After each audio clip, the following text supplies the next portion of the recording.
X square minus 2 into 1 minus 3x plus 2x². ಇದರ ಗುಣಲಬ್ಧದಲ್ಲಿ X square ಮತ್ತು X ನ ಸಹಗುಣಕಗಳ ಮೊತ್ತ. ಸಹಗುಣಕಗಳು ಅಂತಂದ್ರೆ coefficients of X square and X, ಅವುಗಳ ಮೊತ್ತ ಅಂತ ಕೇಳಿದ್ದಾರೆ. ಅಂದ್ರೆ ಆಡ್ ಮಾಡಬೇಕು.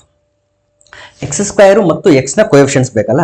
ಸೊ ಇಲ್ಲಿ ಎರಡು ತರ ಮಾಡ್ಬೋದು, ಮಲ್ಟಿಪ್ಲೈ ಮಾಡಿನೂ ಮಾಡ್ಬೋದು, ಮಾಡದೇನೂ ಮಾಡ್ಬೋದು. ಒಂದ್ಸರಿ ನಾನು ಮಾಡಿ ತೋರಿಸ್ತೀನಿ, ಇನ್ನೊಂದ್ಸರಿ ಮಾಡ್ದೇನೆ ಡೈರೆಕ್ಟ್ ಆಗಿ ಹೆಂಗ್ ಫೈಂಡ್ ಮಾಡೋದು ಅಂತ ತೋರಿಸ್ತೀನಿ. ಓಕೆ, ಈಗ ಕೊಟ್ಟಿರೋದು ಎಕ್ಸ್ ಸ್ಕ್ವೇರ್ ಮೈನಸ್ 2. ಸೊ ಕೊಟ್ಟಿರೋಂಥ equation x square minus 2 equation ಅಲ್ಲ, expression 1 minus 3x plus 2x². ಹೌದಾ? So x square into 1 x square minus x square into 3x ಏನಾಗುತ್ತೆ 3x³ plus x square into 2x² will be 2x to the power of 4. ಈಗ minus 2 ಇಂದ multiply ಮಾಡಿದ್ರೆ minus 2 into 1 it is minus 2, minus into minus plus 2 3 6x, minus into plus minus 2 into 2x² it is 4x². ಈಗ X square ಮತ್ತು X ನ coefficients ನೋಡಬೇಕು. ಇಲ್ಲಿ X square ನ coefficient 1, ಇಲ್ಲಿ ಎಕ್ಸ್ ಸ್ಕ್ವೇರ್ ನ ಕೋಎಫಿಷಿಯಂಟ್ ಮೈನಸ್ 4 ಇದೆ, ಇದು ಒಂದು ಕಡೆ. ಇನ್ನು ಎಕ್ಸ್ ನ ಕೋಎಫಿಷಿಯಂಟ್ಸ್ ನೋಡಿದ್ರೆ ಇಲ್ಲಿ 6 ಮಾತ್ರ ಇದೆ ಎಕ್ಸ್ ನ ಕೋಎಫಿಷಿಯಂಟ್. ಈಗ ಇವೆರಡನ್ನ ಸಬ್ಟ್ರಾಕ್ಟ್ ಮಾಡಿದ್ರೆ it will be minus 3 and it is 6. ಎರಡನ್ನ ಆಡ್ ಮಾಡಿದ್ರೆ ಮೈನಸ್ 3 ಪ್ಲಸ್ 6 ಅಂತಂದ್ರೆ ಆನ್ಸರ್ ಎಷ್ಟು ಬರುತ್ತೆ? 3 ಬರುತ್ತೆ. So option 2 is the correct option. ಇದು ಆಕ್ಚುಯಲ್ ಆಗಿ ಮಲ್ಟಿಪ್ಲೈ ಮಾಡಿ ನೋಡಿದಾಗ. ಮಲ್ಟಿಪ್ಲೈನೇ ಮಾಡಲಿಲ್ಲ ಅಂತಂದ್ರೆ ಡೈರೆಕ್ಟ್ ಆಗಿ ಹೆಂಗ್ ಫೈಂಡ್ ಮಾಡೋದು? ಫಸ್ಟ್ ಎಕ್ಸ್ ಸ್ಕ್ವೇರ್ ನ ಕೋಎಫಿಷಿಯಂಟ್ಸ್ ಯಾವ್ದು ಬರ್ತದೆ, ಎಕ್ಸ್ ನ ಕೋಎಫಿಷಿಯಂಟ್ಸ್ ಯಾವ್ದು ಬರುತ್ತೆ ಅಂತ ಫೈಂಡ್ ಮಾಡೋಣ. ಆಮೇಲೆ ಫೈಂಡ್ ಮಾಡ್ಬೋದು, ಏನು ಮೊತ್ತ ಫೈಂಡ್ ಮಾಡ್ಬೋದು. ಇಲ್ಲಿ ನೋಡಿ ಎಕ್ಸ್ ಸ್ಕ್ವೇರ್ ಇಂಟು 1 ಅಂದ್ರೆ ಎಕ್ಸ್ ಸ್ಕ್ವೇರ್ ಬಂತು. ಸೊ ಕೋಎಫಿಷಿಯಂಟ್ ಏನ್ ಬಂತಲ್ಲಿ 1 ಬಂತು. ಎಕ್ಸ್ ಸ್ಕ್ವೇರ್ ಎಕ್ಸ್ ಮಲ್ಟಿಪ್ಲೈ ಮಾಡಿದ್ರೆ x³ ಬರುತ್ತೆ, ಬೇಕಾಗಿಲ್ಲ ನನಗೆ. ಎಕ್ಸ್ ಸ್ಕ್ವೇರ್ ಮಲ್ಟಿಪ್ಲೈ ಮಾಡಿದ್ರೆ x⁴ ಬರುತ್ತೆ, ಅದು ಬೇಕಾಗಿಲ್ಲ. ಇನ್ನು ಮೈನಸ್ 2 ಇಂಟು 1 ಮಲ್ಟಿಪ್ಲೈ ಮಾಡಿದ್ರೆ 2 ಬರುತ್ತೆ, ಕಾನ್ಸ್ಟೆಂಟ್ ಬೇಕಾಗಿಲ್ಲ. ಇನ್ನು minus into minus plus 2 3 6x. So ಇಲ್ಲಿ ಕೋಎಫಿಷಿಯಂಟ್ ಆಫ್ ಎಕ್ಸ್ ಏನ್ ಬಂತು 6 ಬಂತು. ಸೊ ಇದು ನನಗೆ ಬೇಕು, ಸೊ ಅದನ್ನ ಬರ್ಕೊಂಡಿದ್ದೀನಿ. ಆಮೇಲೆ ಮೈನಸ್ 2 ಪ್ಲಸ್ 2 ಮಲ್ಟಿಪ್ಲೈ ಮಾಡಿದ್ರೆ ಮೈನಸ್ 4 x² ಆಯ್ತು. ಸೊ ಅದು ಬೇಕು, ಮೈನಸ್ 4 ನೋಡಿ, ಮೈನಸ್ 4. ಸೊ ಇಷ್ಟನ್ನು ಸಿಂಪ್ಲಿಫೈ ಮಾಡಿದ್ರೆ ನಮಗೆ ಆನ್ಸರ್ ಸಿಗುತ್ತೆ 6 ಪ್ಲಸ್ 1 7, 7 ಮೈನಸ್ 4 ಅಂತಂದ್ರೆ 3. therefore second option is the correct option. Okay, ಈಗ ನೆಕ್ಸ್ಟ್ ಕ್ವಶನ್ಗೆ ಹೋಗೋಣ. ನೆಕ್ಸ್ಟ್ ಕ್ವಶನ್ ಏನಿದೆ ಅಂತಂದ್ರೆ ಏನಿದೆ 8 0 0 8 8 0 ಅದೆಷ್ಟಿದೆ? ಅದು 8 ಕೋಟಿ ಅಲ್ಲ, 8,08,80 ಅಂತ ಅನಿಸ್ತದೆ. ಬಿಡಿ 10 100 1000 10,000 ಲಕ್ಷ, ಎಸ್ 8,08,80. ಸೊ ಅದನ್ನ ಎಕ್ಸ್ಪ್ಯಾಂಡ್ ಮಾಡಿದ್ರೆ 8 into 10⁻x plus 8 into 10⁻y plus 8 into 10⁻z. ಇಲ್ಲಿ ಎಕ್ಸ್ ವೈ ಝೆಡ್ ಗಳು ಪೂರ್ಣ ಸಂಖ್ಯೆಗಳಾಗಿವೆ. ಹಾಗಾದ್ರೆ x plus y plus z ಅಂದ್ರೆ ಅಲ್ಲಿನ 10 ಘಾತಗಳೇನು ಬಂದಿದೆ ಪವರ್ಸ್ಗಳು, ಅವುಗಳ ಮೊತ್ತ ಕಂಡುಹಿಡಿಬೇಕು. ಇದು ಅಷ್ಟೇನೆ ಡೈರೆಕ್ಟ್ ಆಗಿನೂ ಮಾಡಬಹುದು. ಹೆಂಗೆ ಅಂತಂದ್ರೆ 8 0 0 8 8 0 ಅಂತ ಇದೆ. ಎಕ್ಸ್ಪ್ಯಾಂಡ್ ಮಾಡಿದಾಗ ಇಲ್ಲೇನು ಬರುತ್ತೆ ಅಂತಂದ್ರೆ 10 ಟು ದ ಪವರ್ ಆಫ್ 0 ಅಂತ ಬರುತ್ತೆ. ಇಲ್ಲಿ 10 ಟು ದ ಪವರ್ ಆಫ್ 1 ಅಂತ ಬರುತ್ತೆ. ಇಲ್ಲಿ 10 ಟು ದ ಪವರ್ ಆಫ್ 2 ಅಂತ ಬರ್ತದೆ. ಇಲ್ಲಿ 10³ ಇಲ್ಲಿ 10 ಪವರ್ 4, ಇದು 10 ಪವರ್ 5. ಇದು 0 ಪವರ್, ಇಲ್ಲಿ 1 2 3 4 5. ನಮಗೆ ನೋಡ್ರಿ ಇಲ್ಲಿ ಕೊಟ್ಟಿರೋದು ಬರೀ 8 8 8 ಟರ್ಮ್ ಮಾತ್ರ. ಯಾಕೆಂದ್ರೆ 0 ಜೊತೆ ಮಲ್ಟಿಪ್ಲೈ ಮಾಡಿದ್ರೆ 0 ಆಗುತ್ತದೆ ಆ ಟರ್ಮ್. ಹಾಗಾಗಿ ನಮಗ್ ಬೇಕಾಗಿರೋದು ಯಾವ್ಯಾವ ಟರ್ಮ್ ಅಂತಂದ್ರೆ 10 ಟು ದ ಪವರ್ ಆಫ್ 5 ಬೇಕು, 10² ಬೇಕು, 10 ಟು ದ ಪವರ್ ಆಫ್ 1 ಬೇಕು. ಇಲ್ಲಿ x ಅಂತಂದ್ರೆ 5, y ಅಂತಂದ್ರೆ 2, z ಅಂತಂದ್ರೆ 1. ಸೊ ಮೂರನ್ನು ಆಡ್ ಮಾಡಿ 5 ಪ್ಲಸ್ 2 7, 7 ಪ್ಲಸ್ 1 ಎಷ್ಟಾಗುತ್ತೆ ಅಂತಂದ್ರೆ 8. therefore fourth option is the correct option. ಇಲ್ಲಪ್ಪ ನಾನು ಎಕ್ಸ್ಪ್ಯಾಂಡ್ ಮಾಡ್ತೀನಿ ಅಂತಂದ್ರೆ ಎಕ್ಸ್ಪ್ಯಾಂಡ್ ಕೂಡ ಮಾಡಬಹುದು. ಹೆಂಗೆ ಅಂತಂದ್ರೆ 8 into 10 to the power of 5 plus 0 into 10 to the power of 4 plus 0 into 10³ plus 8 into 10² plus 8 into 10 to the power of 1 plus 0 into 10 to the power of 0. ಈ ರೀತಿ ಎಕ್ಸ್ಪ್ಯಾಂಡ್ ಮಾಡಬೇಕಾಗ್ತದೆ. ನೋಡಿ ಅಲ್ಲಿ ಕೊಡದೇ ಇರೋ ಟರ್ಮ್ ಯಾವುದು ಅಂತಂದ್ರೆ ಈ ಟರ್ಮ್ ಕೊಟ್ಟಿಲ್ಲ, ಈ ಟರ್ಮ್ ಕೊಟ್ಟಿಲ್ಲ ಮತ್ತು ಈ ಟರ್ಮ್ಗಳು ಕೊಟ್ಟಿಲ್ಲ. ಅವ್ರು ಕೊಟ್ಟಿರೋದು ಇದು ಇದು ಇದು ಮಾತ್ರ. ಹಾಗಾಗಿ ಎಕ್ಸ್ ಅಂದ್ರೆ 5, ವೈ ಅಂದ್ರೆ 2, ಝೆಡ್ ಅಂದ್ರೆ 1. ಹಾಗಾಗಿ ಆನ್ಸರ್ ಎಷ್ಟಾಗುತ್ತೆ ಅಂತಂದ್ರೆ 8 ಆಗುತ್ತೆ. Next question is a cube equal to 1 plus 7, 3 cube equal to 1 plus 7 plus b ಮತ್ತು 4 cube equal to 1 plus 7 plus C.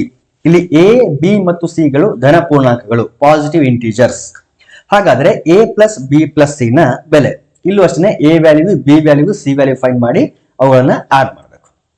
First one ನೋಡಿ, a cube equal to 1 plus 7 ಅಂತಂದ್ರೆ 8. We know that 8 can be written as 2 cube. ಹಾಗಾದ್ರೆ compare ಮಾಡಿದ್ರೆ we will come to know that a is equal to 2. So a value ಸಿಕ್ತು. ಇನ್ನು next term ತಗೊಳ್ರಿ, 3 cube equal to 1 plus 7 plus b ಅಂತ ಇದೆ. 3 cube ಅಂದ್ರೆ 3 3 9 9 3 27. 1 plus 7 8 ಆಗುತ್ತೆ, ಎಡಗಡೆ ಬಂದ್ರೆ -8. So it is equal to b. 27ರಲ್ಲಿ 8 ಹೋದ್ರೆ 19. So it is b. So b value ಎಷ್ಟು ಬಂತು ಅಂದ್ರೆ 19 ಬಂತು. ಇನ್ನು ಸಿ ಕ್ಯೂಬ್ ಫೈಂಡ್ ಮಾಡಕ್ಕೆ ಥರ್ಡ್ ಎಕ್ಸ್ಪ್ರೆಷನ್ ತಗೊಂತೀನಿ. 4 cube equal to 1 plus 7 plus c. 4 cube ಅಂದ್ರೆ 4 16 14 64 ಮೈನಸ್ 7 ಪ್ಲಸ್ 1 8, ಈ ಕಡೆ ಬಂದ್ರೆ -8. So it is equal to c.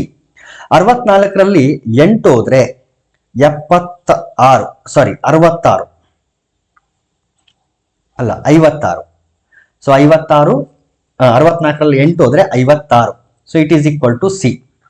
ಈಗ a plus b plus c ಮೂರನ್ನು ಆಡ್ ಮಾಡಬೇಕು. 2 19 56, 9 6 15, 15 16 17 7 ದಶಕ 1 5 77. ಸೊ ಆನ್ಸರ್ ಎಷ್ಟು ಅಂತಂದ್ರೆ 77.